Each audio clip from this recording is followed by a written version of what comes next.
Well, the year is AD 55. A man called Paul writes a strong, straightforward letter to Christians living in a city called Corinth. You see, Paul was a bit of a character. He had been dramatically transformed from someone who persecuted Christians to one who preached Christ. And from AD 46 to AD 57, he preached for Christ throughout the Roman Empire, traveling around Asia Minor and Greece. On his preaching journeys, he started churches in those cities that he visited. Then he wrote a follow-up letter to encourage those Christians, but also to address some of the issues that were coming up. And one of those letters was 1 Corinthians. This is a hard-hitting letter where Paul faces issues head-on and deals with them. And in the Bible passage that we are about to read, he answers questions regarding marriage, divorce, singleness, and eternity. I've actually titled today's sermon, Left Behind, Paul on Marriage, Abandonment, Singleness, and Eternity. Going by how long that sermon title is, you can tell that this is going to be a little bit longer than a TED Talk. But fear not, when my time is up, I will stop. And if you're interested, I'm happy to send you these notes. And that's not all. Next week, please remember, next week we'll be wrapping up this sermon series. What we are going to do is we are going to have a Q&A Sunday. So for the sermon, I'm just going to do a quick wrap-up of this mini sermon series, and then you get an opportunity to ask me questions as regarding to this topic of adultery, divorce, and marriage.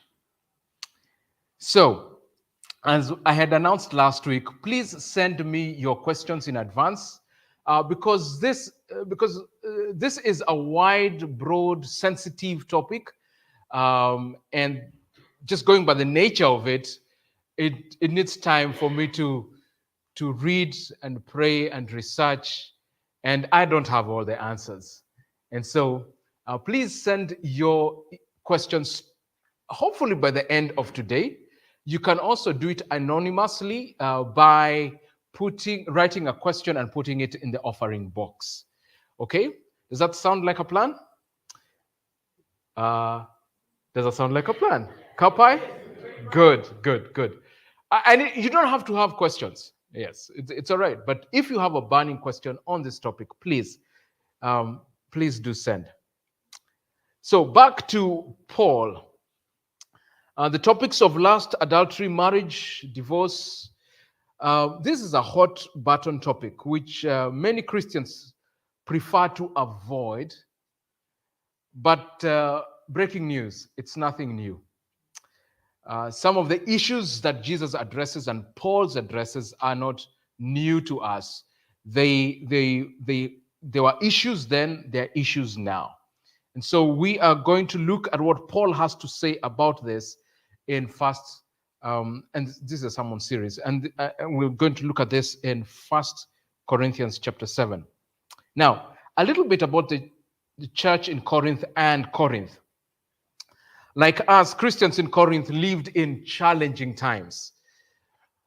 The standards of sexuality, of sexual conduct in the Greco-Roman culture of Paul's time were in direct conflict to the standards of the gospel of Jesus Christ. Corinth was the city of sex. They were the original sex and the city. The society's values then on gender, sex, marriage, divorce, and remarriage, knowingly or unknowingly, had shaped the values of the Christians, and now that was becoming a problem. So fornication, adultery, homosexuality were all now becoming acceptable and becoming normal. So Paul wants to address this. Something else about this city of Corinth. Right in the middle of the city was a temple, and there was an idol that was dedicated to Aphrodite, the goddess of love. The temple employed more than 1,000 sex workers as temple priests, and sex was part of the worship ritual. Sexual immorality was so rampant that the phrase "to be Corinthian" was used instead of saying "you are a fornicator."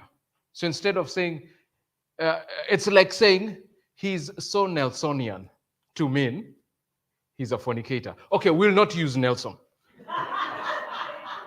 Shall we use Wellington? Talking of which, a prominent spiritual leader in this country, I'll withhold his name for now, once told me that Wellington is one of the most secular capital cities of the world. So expect anything.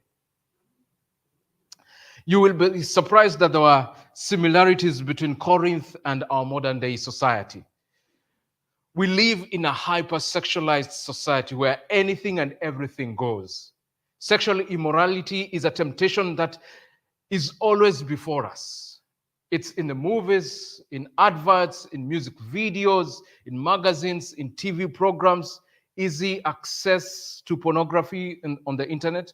Basically, sex outside marriage is treated as normal part of life, desirable, and with no consequences. Then sex in marriage is often painted as confining and joyless. It was the same in Corinth. Some Greeks, in rejecting the immorality of that time, rejected sex and marriage altogether.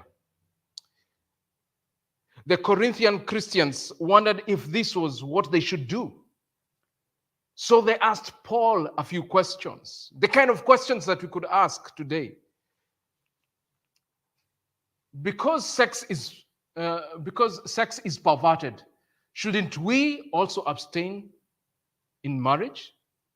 Another question was, if my spouse is not a Christian, should I seek divorce? Another question is, should unmarried people and widows remain unmarried? So here are Paul's answers. As I did last week, I'm just going to read section by section, walk us through the text. When my time is up, I'm going to stop. If you're interested in the notes, happy to send. So Paul answers a question about sexual relations in marriage. And he's in the first section of this text, he's trying to correct something. So it reads, "Now for the matters you wrote about, it is good for a man not to have sexual relations with a woman. But," let me pause there. This is something that Paul does quite a bit in chapter 7. He says, "I hear what you're saying. However, there is this that you need to consider." It is called the nevertheless, but, or yes, but argument pattern. So that's what he does here. I hear what you say, but, however, nevertheless, since sexual immorality is occurring, each man should have sexual relations with his own wife and each woman with her own husband. Because of the sexual promiscuity in the city of Corinth, the value of sex was lowered, and Christians responded in two specific ways. There are those ones who swung on one side and were liberal about all that was happening in the city. This is part of our city. These are the values of our city. Let's embrace it. Everyone is doing it, so let us also do it. But then there are those ones who swung on the opposite side, and they got legalistic, where they started saying, well, let's not even have sex in marriage. So Paul is trying to address this. So that's why they write, and address this, and you see that what Paul says, it is good for a man not to have sexual relations with a woman, but it does not stop there. Basically, they're trying to ask Paul, do you agree with this? He says, no. So why would the Corinthian Christians suggest complete celibacy even in marriage? They probably figured that if sexual immorality was such a danger, then one could be more pure by abstaining from sex altogether, even in marriage. One commentator writes, the idea that marriage was a less holy state than celibacy naturally led to the conclusion that married persons ought to separate, and it soon came to be regarded as an evidence of high spirituality when such a separation was final. So here are some guys who have swung the opposite. But here is Paul's response. He says, no, I need to correct that view. But since sexual immorality is occurring, each man should have sexual relations with his own wife, and each woman with her own husband. So in light of the danger of sexual immorality, which is ever present in Corinth culture and even our own, Paul advises them that husbands and wives should continue in sexual relations. Paul is saying, guys, stop pretending to be wiser than God. Stop trying to be holier than thou. God created sex to be enjoyed in marriage. It's God's idea. It's a good idea. It is to be enjoyed in marriage. But this is what Paul is not saying, that sex is not the only reason for marriage or is not the most important reason for marriage. No. Paul is simply answering their specific question. Now, if you want to hear Paul give a theological treatise on marriage, you could read Ephesians chapter 5 and Colossians chapter 3. So having corrected the principle of purity as relates to marriage, he now moves to address the principle of mutual sexual responsibility in marriage. So he writes, let the husband render to his wife or yield to his wife the affection due her, and likewise also the wife to her husband. The wife does not have authority over her own body, but the husband does. Now, before the men say amen, Paul continues to write and say, and likewise the husband does not have authority over his own body, but the wife does. Do not deprive or defraud one another except with consent for a time, that you may give yourselves to fasting and prayer, and come together again, so that Satan does not tempt you because of your lack of self-control. But I say this as a concession or permission, not as a command. So in verse 3, he's saying it is wrong for a husband to withhold affection from his wife. Affection due to her. That's an important phrase. Since Paul meant this to apply to every Christian marriage, it shows that every wife has affection due her. Paul doesn't think only that you give affection for husbands, that husbands will only give affection to your wife if she's younger or if she's prettier or if she's submissive. No. As a Christian man, you show affection to your wife. Paul also emphasizes that a woman needs what the woman needs, not merely sexual relations, but the affection due her. If a husband has sexual relations with his wife, but without true affection to her, he is not giving his wife what she is due. Affection also reminds us that when couples are unable, for one reason or the other, not to have sexual intimacy, there is much more. There is affection. They can still have an affectionate relationship and thus fulfill God's purpose for these commands. Here are some practical tips. If you have just been married for a minute, you probably have read this book or you know about the 5 languages of love. 5 ways in which we can show affection to one another. It's a book by a guy called Gary Chapman. Please read it. He talks of 5 ways to show and receive affection. He talks of words of affirmation, using verbal compliments and appreciation to communicate love. He talks of quality time, spending undivided attention and meaningful activities with your spouse. That shows affection. Or gifts, giving and receiving tangible symbols of love and thoughtfulness. Or acts of service, doing helpful and careful things for the love for your spouse. Or physical touch, using physical contact and intimacy to convey love and affection. There's so many ways of showing affection. Now, husbands, try this at home. You might get some brownie points. Thank me later. Paul says that showing affection is a mutual responsibility. As a husband gives his wife the affection due her, the wife is not to withhold marital affection from her husband. Now, this does not justify a husband abusing or coercing his wife sexually or otherwise. Paul's point here is that there is mutual sexual responsibility in marriage. The husband has obligations towards the wife, and the wife has obligation towards the husband. In God's marriage design, sex is put on such a high level than merely being a husband's privilege and a wife's duty. Married couples have the responsibility to care for each other. Therefore, husbands and wives should not withhold themselves sexually from one another, but should fulfill each other's needs and desires.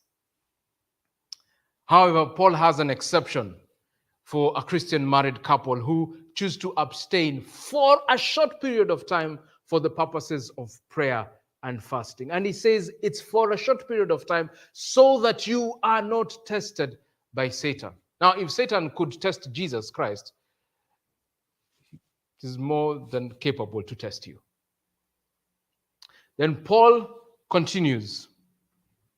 So he has addressed this issue. And then now in verse 7 to 9, Paul recognizes the benefits of singleness, but also the benefits of marriage, and that they are all gifts from God. So he writes, "For I wish that all men were even as myself." Pause there for a moment. Remember, Paul is single, he's unmarried. And do you remember what I said last week and the week before? That in the Jewish context, what used to happen is that once you get to around age 20, especially for a man, it was expected that you would get married. So you can imagine, I would imagine, that Paul is really under pressure. He's a single guy there are some guys here who are looking at each other. That was then, that is not now. You shall enter marriage after thinking deeply about it. But anyway, that notwithstanding, let's continue reading. I need to stick to the script. But each one has his own gift from God, one in this manner and another in that. But I say to the unmarried and to the widows, it is good for them if they remain even as I am, single. But if they cannot exercise self-control, let them get married. For it is better to marry than to burn with passion. Paul recognizes the benefits and the gifts of singleness and in marriage. And he continues on this. Here's some homework for you. Please go and read these verses, the rest of the chapter, verse 25 to 28, 32 to 35, and then in verse 39 to 40, he particularly addresses widows. He continues to talk about the benefits and the gifts of singleness. But here's the point that Paul is trying to make. Both marriage and singleness are gifts from God. One is not morally better than the other, and both are valuable to accomplishing God's purposes. It is important for us, therefore, to accept our present status and situation.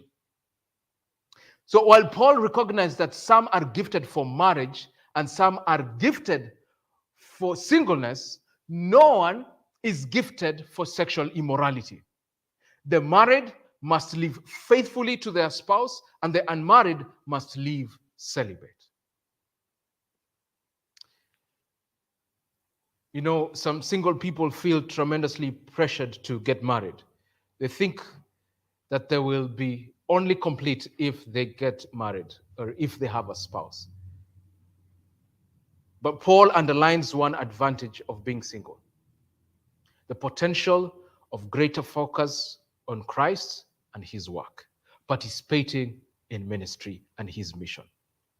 If you are unmarried, use your special opportunity to serve Christ wholeheartedly. Embrace this season and serve Christ wholeheartedly in your singleness. Paul continues to answer another question. Now he moves to answer the question of divorce. And you see that in verse 10 and 11. But then these are particular issues. So divorce and separation for Christian couples, and then he's talk about divorce among a couple where one is a Christian and one is not. So he starts with among Christian couples. He writes, "Now to the married I command, yet not I, but the Lord. A wife is not to depart from her husband. But even if she does depart, let her remain unmarried or reconciled to her husband. And a husband is not to divorce his wife." Remember what is happening in Corinth. There is a group of Christians who are thinking, well, I want to be holier, to be hyper holiness, so to speak. And some would say, well, I'm going to leave my spouse so that I can be seen as more spiritual. Paul is saying, no.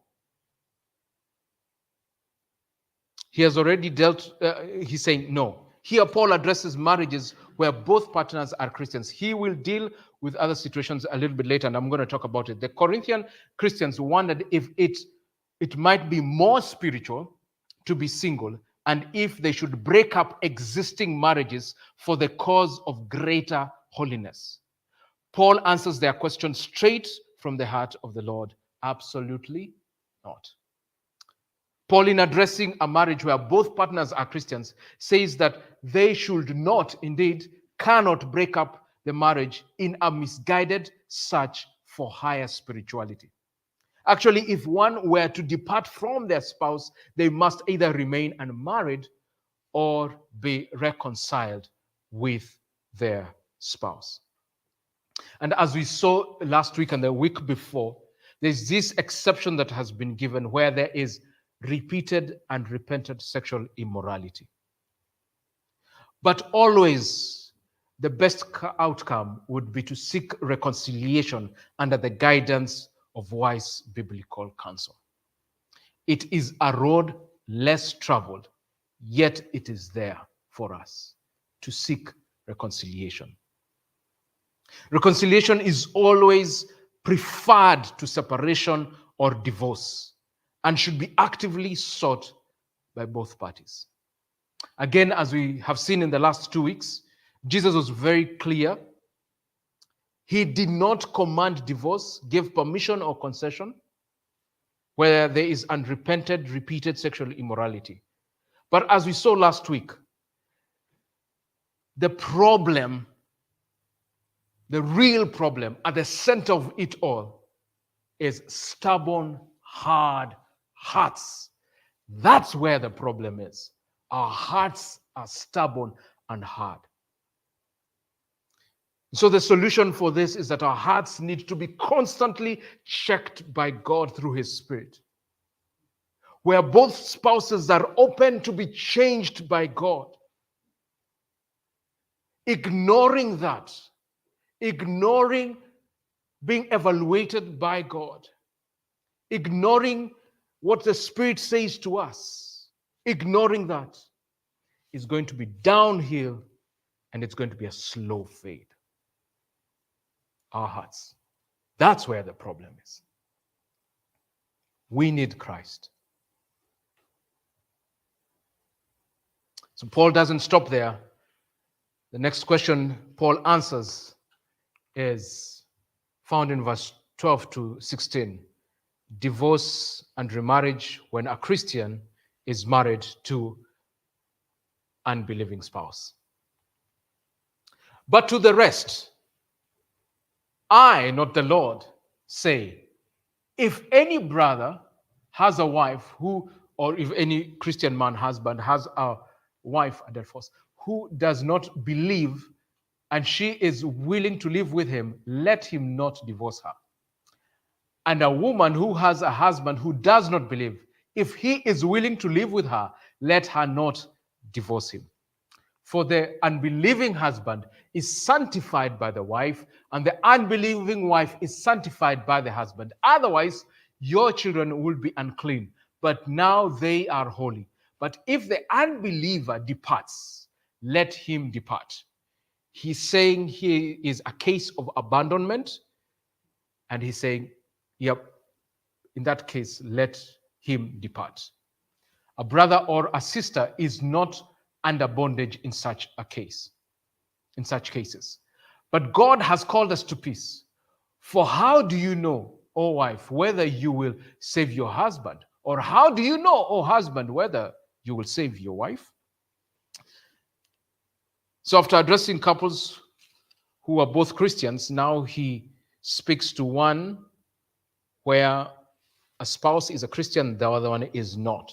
And this one is a biggie because many people today find themselves in such relationships, in such marriages. To the one married to an unbeliever, Paul says, let him not divorce her. Paul recognizes the struggle and the spiritual concern by the Christian married to an unbeliever, but it is no grounds to end an existing marriage with an unbeliever. I'm going to get to that a little bit, but let me just do an aside here, specifically to the singles. If you're not married, what Paul is telling us here does not mean then that it is wise for you to find someone who's not a Christian for you to marry. No. Later on in 2 Corinthians chapter 6, he will actually address that and says, do not be equally yoked with an unbeliever.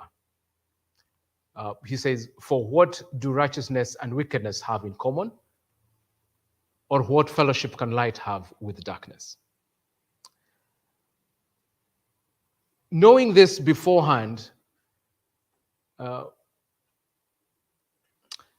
me put it in a different way. Do not get into a marriage situation where you think that this is a mission outreach, where you want to get married to someone, you hope that you are going to lead them to Christ. At the end of the day, it is the Lord who draws people to himself, and out of his sovereignty and kindness, he can lead anyone to himself. But don't knowingly walk in such a situation. So if you're not married, seek one. If you are a Christian and not married, seek one who is a Christian, because you have shared values. Because when it comes to you'll have shared values in marriage, in parenting, in finances. Because if you don't have those shared values, it becomes hard and difficult. In the last 6 months, a few of my friends, some of them are my age mates, are in the process of separation and divorce. And it is hard. It is painful. Some of these guys, I've known them for a very long time. One of them called me and said, in the middle of the night, he called me and said, Kinyua, It's been 18 years with my wife, but I should never have gotten into this relationship. The Lord was very clear from the word go. I disobeyed the Lord. And now it has gotten us in such a murky situation. So, biblical wisdom is if you're a Christian single, look for someone who is a Christian, someone whom you have shared values. That is I speaking, not Paul or the Lord, but it is biblical wisdom. So back to the text. Question is, why should a Christian try to keep their marriage to a non-Christian together? Because God can be glorified. Because God can be glorified in such a marriage. And he may do a work through the Christian spouse to draw the unbelieving spouse to Jesus Christ. The unbelieving spouse is not saved by marriage to a Christian. Each person, whether spouse or child, must make a personal decision to accept and follow Christ to receive salvation and God's promises. But here is my encouragement to those of you who are married to someone who is not a Christian, and maybe you also have kids. Remain faithful to Christ. Trust him. Pray for yourself. Pray for your spouse. Pray for your kids. Live by example. Live by your testimony. Your words are not in vain. Your life is not in vain. Point your spouse and your kids to Christ. To the best of your ability, help, and with help from God and wisdom of the Holy Spirit, do all that you can to point your spouse and children to Christ. Keep praying for them. Let God transform you. Love them with the love of Christ. God listens to our prayers and our cries. Do not be discouraged. Be salt and light where you are. Then Paul continues and gives this overarching principle. It is, but as God has distributed to each one, that's the gift of singleness or the gift of marriage, as the Lord has called each one, so let them walk in Christ. And so I ordain in all the churches. No matter your status, married, single, divorced, widowed, remarried, whatever, God can work in your life. Instead of thinking that you can walk away and change your status,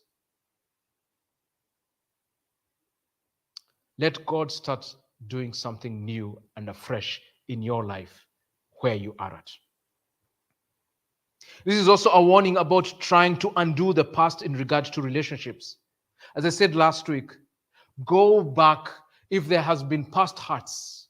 If there needs to be reconciliation, go back and seek forgiveness and reconciliation. If you're married to your second spouse, and probably the time when you divorced your first wife, you were not a Christian, now you became a Christian and you remarried, and now you have come in contact with God's truth, you don't need to divorce your second wife and go back. God is able to make things new. Go back to the Lord where sin needs to be acknowledged and reconciliation needs to be done, and let God and trust the Lord to work through and in you from where you are at. Don't think you must now leave your second wife or spouse and go back to your first spouse, trying to undo the past. As the Lord has called you, walk in that place right now. As the Lord has called you, walk in that place right now. In a way of trying to wrap this up, I will jump all the way to verse 29 and 39, 29 to 31. Because what Paul does, he gives an eternity perspective that is important for us all. But this I say, brethren, the time is short, so that from now on, even those who have wives should be as though they have had none. Those who weep as though they did not weep. Those who rejoice as though they did not rejoice. Those who buy as though they did not possess. And those who use this world as not misusing it. For the form of this world is passing away. Paul is being true to the heart and teaching of Jesus, who told all Christians in all ages to be ready and anticipate his return. Paul is repeating the words of Jesus Christ in Matthew chapter 24, verse 44. Therefore, you also be ready, for the Son of Man is coming at an hour you do not expect. You are to be ready and to regard the time as short. Not only because Jesus can return at any time, but also because it cultivates more obedient, on-fire walk with Christ. Now, Paul is not encouraging the neglect of family and marriage duties. No, actually, in the next couple of verses, he reiterates that we must take care of earthly responsibilities in modesty and in manageable ways. What Paul does is to urge us to make the most of our time before Christ's return. Every person in every generation should have this sense of urgency about telling others the good news of Christ. So life is short. You do not have enough time. The reason the first century Christians were passionate about God was because they lived with eternity, with the end in mind. Either Christ will return or will go to be with him. They lived in a corrupt city, a sin city, with immense pressure on their marriages and their families. But they wanted God to be glorified through them. So it is for us that we must be willing to glorify God in our marriages and families. The first century Christians were so willing to the extent they were willing to die for Christ. We are to live in the same way. Look at marriage through God's perspective and asking, how will we use our current status, single or married, for the glory of God? How will you use your marriage or your singleness to bring glory to God?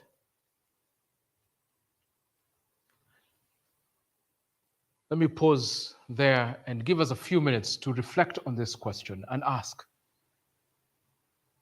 is my marriage bring glory to the Lord? And what can I do to bring glory to the Lord through my current status? Married, single, widowed, widower. How will you bring glory to the Lord in your current status? Give us a few moments in silence.